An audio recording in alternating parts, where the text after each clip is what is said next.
Hôm nay, Tòa án Nhân dân Thành phố Hồ Chí Minh xét xử sơ thẩm tuyên phạt bị cáo Nguyễn Văn Siên, 43 tuổi ở Cần Thơ, 10 năm tù về tội giết người.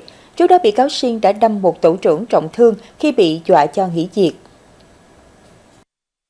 Theo cáo trạng, Nguyễn Văn Siên là công nhân tại một công ty trên địa bàn huyện Bình Chánh cũ, Thành phố Hồ Chí Minh. Chiều ngày 25 tháng 12 năm 2023, Siên cùng đồng nghiệp tổ chức ăn uống trước nhà xưởng công ty. Đến tối, khi mọi người chuẩn bị ra về, Siên xin đồng nghiệp một điếu thuốc lá để hút nhưng bị từ chối, dẫn đến mâu thuẫn. Sau đó, Siên kể lại sự việc cho tổ trưởng công ty. Người này cho biết sẽ báo cáo lên lãnh đạo doanh nghiệp để xem xét cho Siên nghỉ việc. Nghe vậy, Siên đi bộ về phòng trọ lấy dao rồi quay lại công ty tìm người tổ trưởng đâm trúng ngực và tay khiến cho nạn nhân bị thương tích 35%. Quá trình điều tra, bị cáo đã bồi thường cho bị hại 90 triệu đồng nên được nạn nhân có đơn bãi nại và không yêu cầu gì thêm. Hội đồng xét xử tuyên phạt bị cáo Siên 10 năm tù giam.